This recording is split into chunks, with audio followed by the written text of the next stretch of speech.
जय श्री राम कृष्ण वंदे जगत गुरु। भजन भागीरथी के विरल परवाह में आप सर्व आत्मीय बंधुओं का हार्दिक स्वागत है, अभिनंदन है। नित्य सत्संगत के तहत आज का प्रसंग है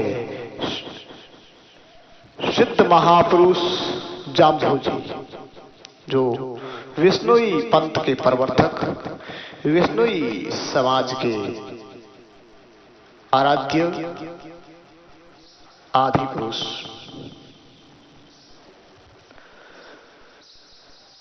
बोलिए महासिद्ध जम्बेजी महाराज की जय हो।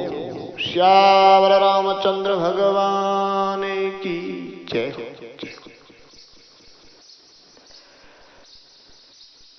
इस परम पावन आर्यावर्त इस भारत भूमि पर आदिकाल से अद्य अवधि पर्यंत समय समय पर कई सिद्ध महापुरुषों का अवतरण हुआ है, और उसी कड़ी में ये जम्बेश्वर जाम्बोजी का अवतरण भी है। गीता में भी भगवान श्री कृष्ण ने कहा है, जब जब धर्म की हानि होगी, अधर्म की बढ़ोतरी होगी, तब तक मैं स्वयं इस पृथ्वी पर आकर के अधर्म का नाश कर धर्म की स्थापना करूंगा।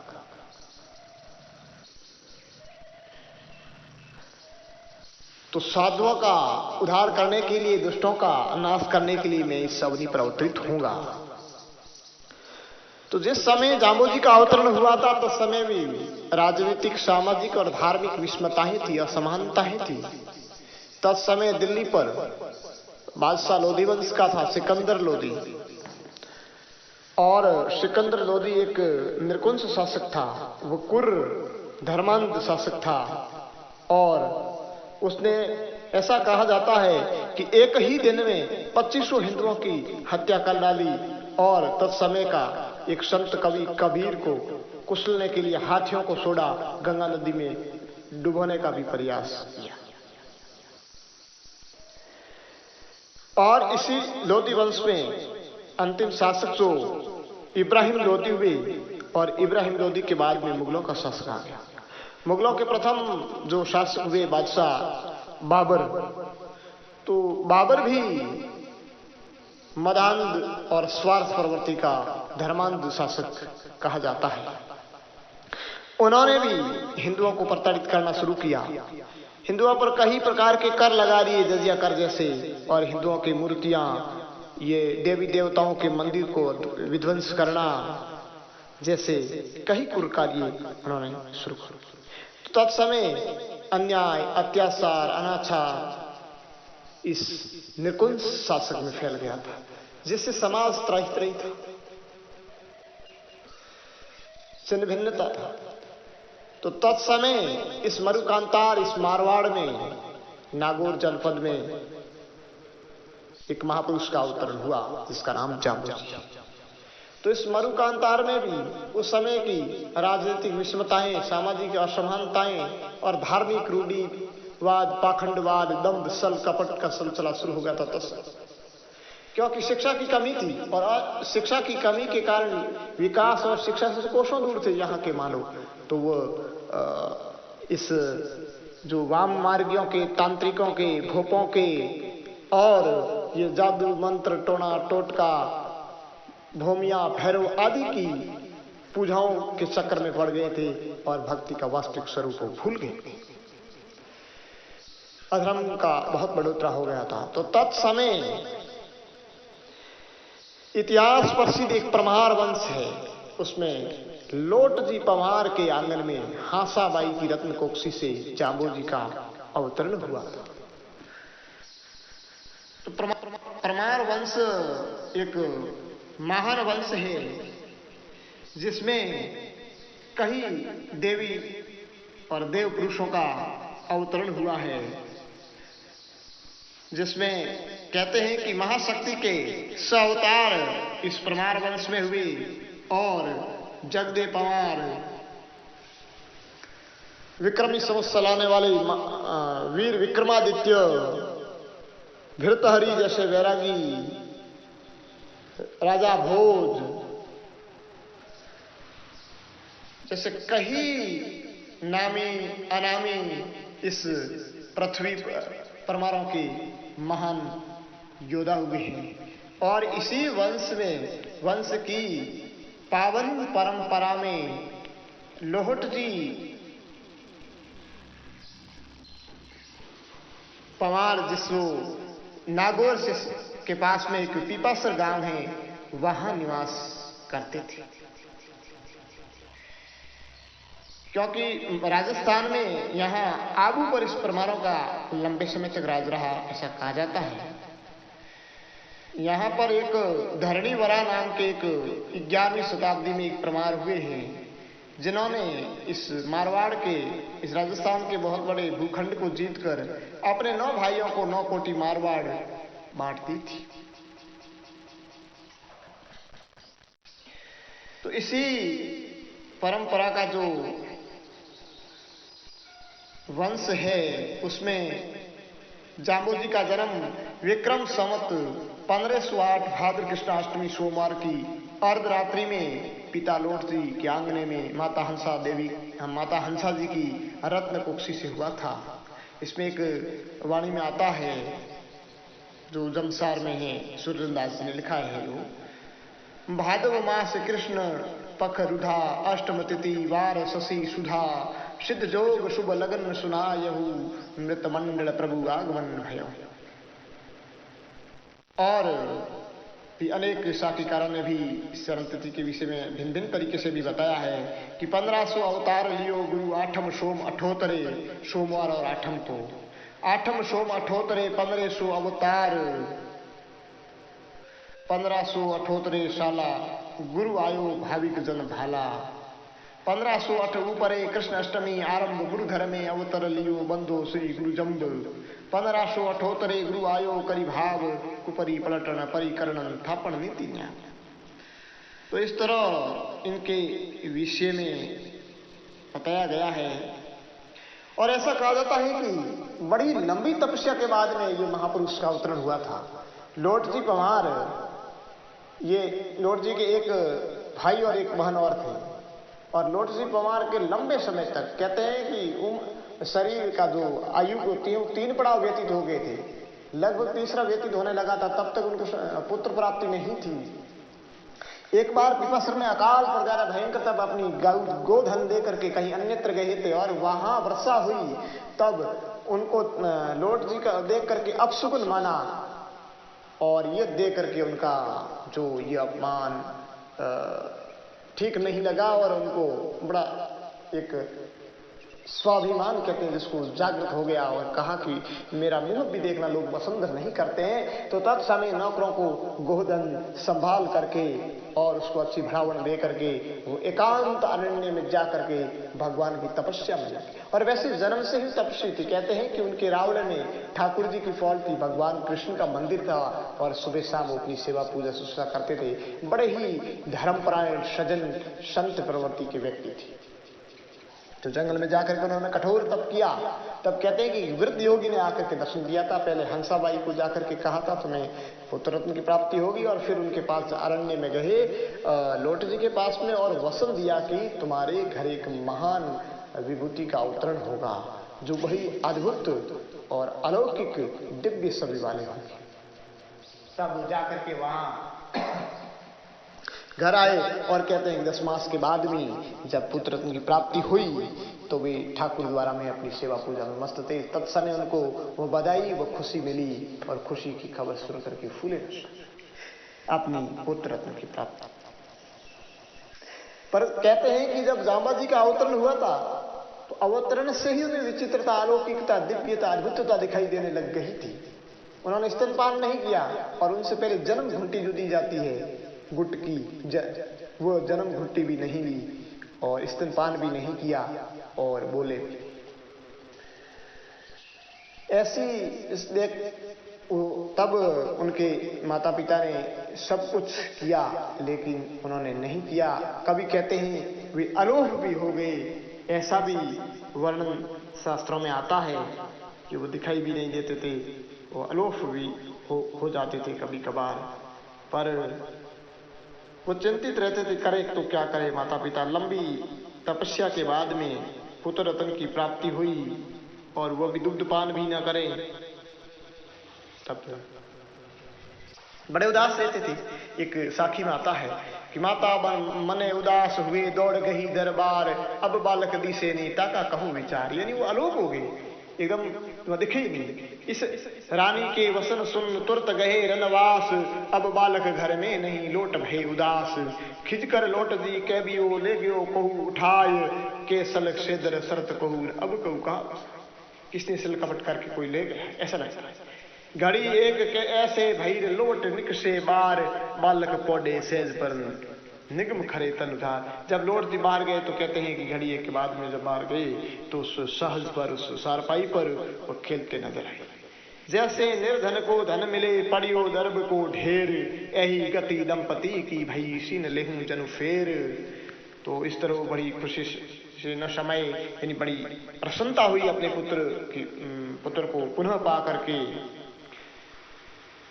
पर ऐसे कई अलौकिक चमत्कार होते रहे, पर ये तो जन्म से ही बड़े अवधूत प्रवृत्ति के थे। बाल्यावस्था में कपड़े वगैरह आभूषण प्रवेश को इनको पसंद थे ही नहीं, और पिता के चाहने पर भी ये सदा उपराम वृत्ति में है। ऐसा इनका जो साहित्य है अवतार चरित्र वगैरह उसमें वर्णन मिलता है कि मेरे घर लक्ष्मी गणी को न भोगवे आए, कपड़ों भूषण धार लियो सुख पावे पितु मात। लेकिन जाम्बूजी के क्षेत्र में इस प्रकार की साधारण और लौकिक बातें इस तरह नहीं हो पाई। जाम्बूजी एकांत प्रिय थे। एक वाणी में आता है, सदा उदास बोले उन कबहूं बालनी संगर लायो तबही, मेरे बालक खेलन जाई मिले न ताशंग दूर रहाई। बालक खेलन ही बुलावी बैठ एकंतर ध्याय लगावी, बालक ख्याल देख कर जाई लाए बिना जंब नहीं आई। जब माता लावण को जावे गहे हाथ तभी उठावे।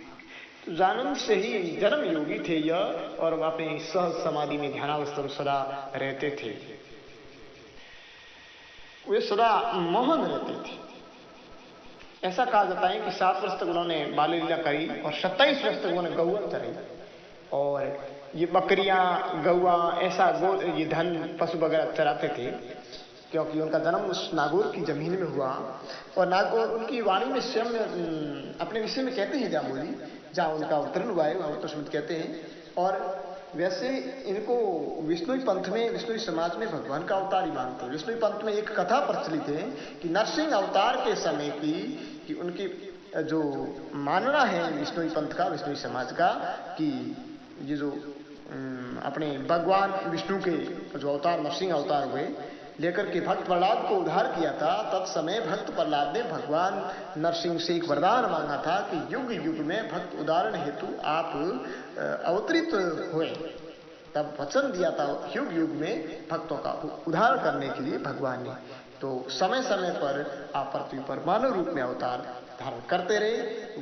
वही भगवान जो कूर्म, वरा, मत्स्य और नरसिंह हुए, वही त्रेतायुग में भगवान रामचंद्र हुए, द्वापर में कृष्ण हुए। वो कहते हैं कि कलयुग में इनके अन्वयों का मानना है कि वो जाम्बूजी के रूप में हुए, जो जम्बेश्वर भगवान के नाम से भी ये पुकारते हैं। तो कलयुग में जो जाम्बूजी के स्वरूप में आपका अवतार हुआ, और ऐसा इनकी भक्तों की मानना है। जाम्बूजी एक अपनी वाणी में अपने विषय में कहते हैं कि मैं माया साया विहीन हाड़ मांस रक्त धातु आदि से रहित हूँ। मैं एक अजन्मा हूँ, न मेरे बाप है न माँ है। मैं साधारण लोगों की तरह उत्पत्ति मेरी नहीं है। जो कुछ भी लोकासार स्वरूप आप कह रहे हैं वे सब व्यर्थ हैं। हम अवधूत निरपेक्ष योगी हैं और सहज नगर में रहते हैं। मेरे विषय में निश्चयात्मक रूप से पक्का कोई कुछ भी नहीं जान सकता। ये जो जम्बेश्वर जी अपनी वाणी में सिम अपनी विषय में कहते हैं, वे अपनी वाणी में एक जगह कहते हैं कि मेरे किसी से कोई संबंध नहीं है। मेरे न माँ है, न बाप है, न भाई है, न भतीजा है, न बहन है। मैं किसी के साथ संसारिक नाता नहीं है। मेरा लगाव उन्हीं से है जिनका वैकुंठ पर विश्वास है, भगवान पर आस्था है। मैं उन्हीं को ढूंढता हूँ, मैं हरिभक्तों को ढूंढता हूँ। ये उनके विषय में है। और कहते हैं जाम्बूजी कि मेरा अवतार ऐसी जगह हुआ है जहाँ जो यानी मैंने अवतार लिया है जहाँ गहरे नीर वाली नागौर की जमीन में अवतार लिया है नागौर की जमीन में, वो पीपासर में, वहाँ इस विषय में वो अपने ये कहते हैं। और उसके बाद में जाम्बोजी गौवा चराने के लिए, जाम्बोजी के विषय में प्रसिद्ध है कि वे गौवा चराते थे और जितनी गौवा को आदेश देते थे उतनी ही वो पानी के हौज पर पीने के लिए भी जाती थी। और इसमें एक वाणी में आता है कि बैठे बालक जाऊं आधारा, बोले कोहर संचरण हारा, सोड़े भैंस भेज दे भाई, कहते इस्पात खेड़ा, पापी तुरत तेऊ दूरी, 20 भैंस आवण दे पूरी, 20 गही और निकट न आवे, मावे खेल जीते ही पी जावे, इत्यादि इस वाणी में वर्णन भी मिलता है। और उनकी लंबे समय तक मौन अवस्था हुई है। कहते हैं कि 34 वर्ष तक मौन अवस्था में रहे थे और समय समय पर जब आवश्यकता हुई तब बीच में बोले, नहीं तो अपना मौन खंडित नहीं। वो मौन कुछ साधारण नहीं था, लेकिन घर परिवार लौकिक लोग कहते हैं कि ये गूंगा हो गया, बहरा हो गया सब कुछ, लेकिन वो मौन साधारण नहीं था, उनकी सहज अवस्था थी, साधना थी।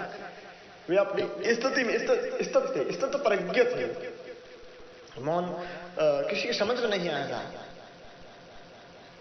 उनकी जो माता वगैरह थे वे कहती थी कि हांसा लोट नेह के सुनो बात चित लाय, बालक मोटो बोले नहीं कोई जतन कराए, कि ये इतना बड़ा हो गया बोलता नहीं है तो कुछ न कुछ करें इसके लिए।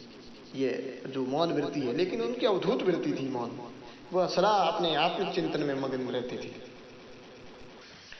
तो एक ऐसा कहा जाता है कि वे एक बार एक भोपे के पास गए थे, जो भोपा होता है उनके पास में, और उन्होंने भोपे ने हवन के लिए कई जीव कटवाए थे।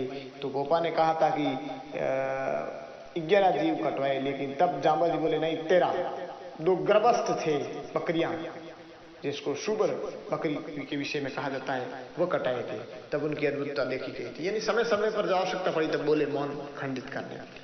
उसके बाद में एक बार कहते हैं कि जो नागौर में एक बहुत ही प्रसिद्ध ब्राह्मण था, जो इस विद्या, जो बड़ा अच्छा विद्या का जानकार था, उसके पास जाकर के अपने पुत्र स्वस्थ होने की प्रार्थना भी उन्होंने की थी। और उसका एक वर्णन भी मिलता है कि पंडित एक बसे नागौर, तिसको पंडित पूछे और, तहां गया चोट गंभीरा, बालक शकल सुनाई पीरा, कह लोट सुनो विनती मोहरी, अब जन देहूं गहू विपर के सुन लोहट बीरा, बालक शकल हरू सब पीरा, लोट पंडित लायो बुलाए, विपर पहुंचो पीपासर। फिर कहते हैं कि उन्होंने पीपासर आकर के विधि का आयोजन भी किया था। विधि का वर्णन भी आता है कि 78 दीपक उतराया, करवे 66 शेद कराया। ये 66 दीपक लाए, 108 जो ये वगैरह ये ऐसा। अग्नि में वे सब पकवाया, रविवार को अरु उतराया, करवे जल भरी हित लाया, पांडे मंत्र पढ़े चित लाया, सतगुरु ने स्नान कराया, दीपक बती धर जलाया। तो ब्राह्मण ने अनुष्ठान वगैरह किया और मंत्र पढ़े, पांडिया सत देखे संसार, ज्यों जलावे त्यों मुझे पवन सले निगा। यानी जब पंडित ऐसा कहा जाता है कि दीपक को जलाने खूब कोशिश की, लेकिन दीपक जले नहीं। दीपकों का उपकरण किया, किंतु जैसे वो दीपक को जलाता था वैसे ही दीपक बुझ जाते थे। मंडप की ओट में बिना हवा आंधी के दीपक न जले। तो ब्राह्मण को दीपक न जलने और जल का तत्क्षण बुझ जाने के कारण समझ नहीं आया। उसका वर्णन एक वाणी में भी आता है कि तेल बाती सब ठहराए, दीपक किस विध जले न काय, किस विध ज्योति होन नहीं पावे, पांडे मन में अति पछतावे, तेल बाती पुनि जोतन होय, ऐसो असंभो सुनियो न कोय, जो लो दीपक जोतन होय, तो लो मंत्र चले नहीं, दीपक जगे अरदी से लोय, बालक सारो करूं तो ब्राह्मण का कथन था कि बालक अस्वस्थ होना इन दीपों प्रज्वलित होने पर निर्भर करता है। पर ब्राह्मण के सामने बैठी जाम्बोजी जब उसकी बात को सुना, तब उन्होंने कच्चे करवे, जो बिना पका घड़ा था, को सूत के कच्चे धागे से बांधकर कुएं से जल निकाला और उस जल को दीपकों से भर दिया और बिना अग्नि के उन दीपकों को जला दिया जाम्बाजी का। ये बहुत बड़ा एक चमत्कार हुआ। काचे करवे जल रखियो, शुद्ध जगायो दीप, ब्राह्मण को पर छो दियो, ऐसो अचरज की। कहते हैं कि काचे घर नीर नहीं रुके, लेकिन जाम्बोजी ने रोक के बताया और जल से दीप प्रज्वलित किए। इस अद्भुतता को देखा और उसके बाद अपना मौन भी तोड़ दिया। और फिर गुरु के विषय में कहा जाता है, जाम्बोजी गुरु के विषय में, तो गुरु उनके गोरखनाथ थे। कुछ एक लोग कहते हैं तत्समय नहीं हुए, लेकिन ये दिव्य महापुरुष होते हैं जो हर समय अपने भक्तों पर कृपा करने के लिए आ जाते हैं। जैसे जलंधरनाथ विक्रमादित्य जी गुरु थे और राव गोगादेव राठौड़ के भी गुरु और राजा मान सिंह जी के भी गुरु। तो गोरखनाथ जी भृतहरि के भी गुरु और गोरखनाथ जी अपने बाबू जी के भतीजे रूपनाथ जी के गुरु, जसनाथ जी के गुरु और क्या नाम हरिदास जी के गुरु और इस तरह ये जाम्बा जी के भी गुरु गोरखनाथ जी है। इसमें यह निर्विवाद ही है कि गोरखनाथ ही इनके गुरु थे। और 1542 में ज्येष्ठ कृष्ण नवमी के दिन इन्होंने भगवा धारण किया था गुरु गोरखनाथ के आदेश से। गुरु किया भगवा भेग जेठ बदी नौमी दिने गुरु कियो नंद उपदेश शायद सतगुरु है सही। ये उन्होंने भगवा वेश भी धारण कर लिया। फिर जाम्बा जी ने भगवा धारण किया तब गृह त्यागने का विचार भी किया और 34 वर्ष की आयु पूर्ण कर लेने पर आपने विक्रम संवत 1542 में ज्येष्ठ कृष्ण नवमी को ग्राम पीपासर से 61 कोस उत्तर दिशा में समरा थल धोरा है, वहां पर जाकर के विराज गए और वहां से लोगों को उपदेश देते रहे। कई लोगों को उन्होंने अकाल पीड़ितों में सहायता की, कई लोगों को समय समय पर अपना उपदेश देते रहे। फिर उसके बाद में आपने एक पंथ की भी स्थापना की थी जिसको विष्णुई पंथ बोलते हैं। 20 और 29 नियमों का पालन करने वाले सारों वर्ण के भक्तों को उनमें याग यज्ञ के द्वारा उसने शामिल किया था। जाम्बो जी ने जो विष्णुई पंथ की जो स्थापना की थी वो 1542 में कार्तिक कृष्णा अष्टमी को अपने जो आदि आसन है सम्राट थलधरा उसी पर की थी ना। ऐसी ग्रंथों में विवरण भी मिलता है। 1500 कार्तिक वदी अष्टमी तिथि शशिवार नाथ समाति झुमरा आए जम्ब दरबार आदि अष्टमी अंत अमावस सार वर्ण को किया तपावस। इस तरह उन्होंने जो सभी वर्णों के उसमें शामिल किए थे। फिर उनके कुछ धर्म नियम भी रखे जो 29 नियम कहलाते हैं। और वो 29 नियम यह है, पहला 30 दिन तक सूतक रखना, दूसरा 5 दिन तक रजस्वला स्त्री को गृह कार्यों से अलग रखना, तीसरा प्रातःकाल स्नान करना, चौथा शील संतोष व शुद्धि रखना, पांचवा दीपकाल संध्या करना, छठा साय को आरती करना, सातवां प्रातःकाल हवन करना, आठवां पानी दूध ईंधन पुष्पान बीन कर प्रयोग में लेना, नौवां वाणी सोच विचार कर शुद्ध बोले, 10वां समा रखें और 11वां दया से रहें, 12वां चोरी नहीं करना, 13वां निंदा नहीं करना, 17वां झूठ नहीं बोलना, 15वां वाद विवाद नहीं करना, 16वां अमावस्या का व्रत करना और 17वां विष्णु का भजन करना, 18वां जीवों पर दया करना और 19वां हरे वृक्ष नहीं काटना, 20वां काम क्रोध लोभ मोह एवं अहंकार आदि अजरों को वश में और 21वां अपने हाथ से रसोई बनाना, 22वां थाट अमर रखना, 23वां बैल को बदिया न करना, 24वां अमल नहीं खाना जिसको अफीम कहते हैं और 25वां तंबाकू खाना पीना नहीं, 26वां भोग नहीं खाना, 27वां मद्यपान नहीं करना, 28वां मांस नहीं खाना, 29वां नीले वस्त्र नहीं पहनना। यह विष्णुयों के 29 धर्म। फिर इनके कई बहुत बड़े शिष्य मंडल भी हुआ और कई भक्तों को इन्होंने पर्चा चमत्कार भी दिया। रणधीर जी नाम के इनके प्रमुख सेवक भी हुए और राव दूधा और तेजा कान्हा कुल्हादी कोल जैसे कई इनके भक्त हुए, आलम सालू झाली रानी और भी कई हुए जो नागौर के तत्कालीन शासक थे। वो एक सूबेदार मोहम्मद खान और दिल्ली के जो सिकंदर लोधी थे वो भी उनकी भी भेंट बताते हैं वाणियों में। तो ऐसे इनके कई सानिया सिद्ध सुखा खैराज और दर्जी हासन कासम जैसे कई इनके भक्त भी इनके अनुयायी हुए। और जाम्बो जी ने धर्म प्रचार के लिए अपने इस क्षेत्र से बाहर भी यात्राएं की, लंबी लंबी यात्राएं की, वहां उन्होंने धर्म की स्थापना की, धर्म अध्यात्म की अलग जगाई। अगर उनके विषय में कहा जाए तो ये तो एक सूर्य को दीपक दिखाने के समान होगा, क्योंकि अथाह हरि अनंत हरि कथा अनंता। मैंने तो 2 शब्द पुष्प स्वरूपी जाम्बो जी के सिद्ध महापुरुष के श्री चरणों में समर्पित किए हैं। बोलिए सिद्ध महापुरुष जाम्बो जी की जय हो, जय हो, जय हो।